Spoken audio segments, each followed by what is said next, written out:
kasih kesempatan yang telah diberikan kepada kami dari kelompok 10 untuk memaparkan hasil diskusi kami tentang Pancasila di zaman kedudukan Jepang. Perkenalkan nama-nama kami dari kelompok 10. Yang pertama, Sarina Lahagu. Yang kedua, Selvi Julianti Laia. Yang ketiga, Selvi Sri Ica Purwasizega. Yang keempat, Seni Rofil Sandiani Mendeva. Yang kelima, Setiawati Dahi. Yang keenam, Sinar Kristina Telombanua. Yang ketujuh, Sionit Ru Noviana Togatoro. Yang kedelapan, Siska BR Sitopu. Yang kesembilan, Siti Fauzia Nur Panjaitan. Yang kesepuluh, Sofia A. Simanulang. Dosen pengampun mata kuliah Ibu Kurniati Siregar SH MH. Itu saja nama-nama kelompok kami. Simaklah video berikut ini.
Kita lanjutkan ke pembahasan mengenai Pancasila di zaman pendudukan Jepang.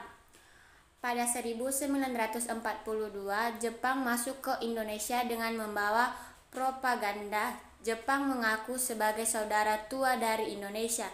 Jepang mulai mengambil hati rakyat Indonesia dengan pelanggaran menggunakan bahasa Belanda di Indonesia. Rakyat diizinkan berkomunikasi dalam bahasa Indonesia dalam berbagai kepentingan. Tidak berhenti di situ, Jepang pun memberi harapan pada rakyat dengan menjanjikan kemerdekaan, tapi semua janji ini tidak terrealisasi. Jepang justru menjadi sosok yang sangat kejam. Beberapa bentuk kekejaman Jepang terhadap rakyat Indonesia. Yang pertama, membuat rakyat Indonesia hidup secara tak manusiawi. Para penjajah Jepang memiliki cara yang licik untuk mengelabui rakyat Indonesia. Mereka datang mengaku untuk mendapatkan simpati. Tak hanya itu, janji kemerdekaan juga digemborkan di awal kedatangan, sehingga rakyat mempercayainya. Namun ternyata semua kebaikan itu hanya berlangsung dalam waktu yang singkat. Tak lama setelah Jepang menduduki banteng, makanan, obat-obatan, pakaian, dan berbagai barang kebutuhan lainnya menghilang dari pasar. Yang kedua, Romusha, kerja paksa ala Jepang. Bukti kekejaman Jepang yang paling terkenal adalah Romusha. Mereka memaksa rakyat, terutama para petani, mengerjakan berbagai hal, mulai dari terjun ke medan perang, membangun berbagai benteng, penjara, dan lain sebagainya. Para pekerja Romusha direkrut dengan paksa. Setiap kepala daerah harus menyetorkan data laki-laki usia produktif. Setelah itu mereka akan dipanggil untuk menjadi Romusha. Saat panggilan datang, keluarga harus merelakan mereka. Karena seringkali para pekerja tersebut tidak kembali lagi ke rumahnya. Setelah menjadi Romusha, mereka akan diberi pakaian seragam berupa korunggoni yang berkutu. Setiap hari para pekerja paksa itu harus melakukan tugas yang berat tanpa istirahat dan makanan yang cukup. 3. Membangun penjara-penjara yang tidak manusiawi. Jepang juga terkenal dengan penjara-penjaranya yang tak kenal ampun dan tidak manusiawi. Salah satu contohnya adalah penjara bawah tanah yang ada di Lawang Sewu, Semarang, Jawa Tengah. Oleh pemerintahan Belanda untuk kantor kereta api. Namun saat Jepang menguasai Indonesia, ia dialihfungsikan menjadi penjara. Terdapat dua macam penjara yang terkenal di Lawang Sewu, yakni penjara jongkok dan berdiri. Penjara jongkok dibuat seperti bak dengan tinggi 50 cm. Para tahanan harus jongkok di dalamnya, seakan tak cukup kejam. Bak terdiri tersebut diisi air yang mencapai leher lalu ditutup dengan besi. Sementara penjara berdiri dibuat dengan ukuran 1 x 1 meter. Ruangan tersebut biasanya diisi oleh 8 orang. 4. Menyiksa dan membiarkan tahanan mati kelaparan. Seakan penjara yang dibuatnya tak cukup menyiksa para penjajah, Jepang juga terkenal sering membiarkan tahanannya mati kelaparan. Para sipir dengan sengaja tidak memberikan makanan kepada tahanan selama berhari-hari. Ketika diberi pun, makanan tersebut tidak cukup untuk memenuhi nutrisi yang diperlukan. Ini terjadi karena penjajah Jepang menganggap penjara adalah tempat untuk menyiksa. Bukan hanya menahan, maka tak heran juga jika banyak tahanan yang mati sebelum dieksekusi. Belum lagi tahanan juga sering mendapatkan siksaan dari kepahitan polisi militer Jepang yang sangat sadis. Mereka tak ragu mengeluarkan berbagai metode untuk menyiksa orang. Mulai dari mencambuk, menggantung tubuh secara terbalik, memukul dengan pentungan logam, dan lain sebagainya. Lanjut, nomor 5, diduga menyuntikkan virus bakteri terhadap para tahanan, walaupun menurut sejarah, orang Tiongkok yang sering menjadi kelinci percobaannya, banyak ahli yang mengatakan bahwa Indonesia juga tak luput dari sasaran UNI 731. Dilansir History, salah satunya terjadi markas Romusha Kalender Jakarta. Sekitar tahun 1942 sampai 1943, ratusan pekerja paksa tiba-tiba ditemukan dalam kondisi yang kritis dan menunjukkan segala tetanus. Hal yang sama ditemukan pada Romusa, Surabaya, dan Kalimantan. Nomor 6. Tragedi Mandor berdarah, pemataian massal Jepang di Kalimantan. Tak banyak yang tahu bahwa penjajah Jepang juga menggunakan senjata biologis untuk upaya memenangkan Perang Dunia Kedua.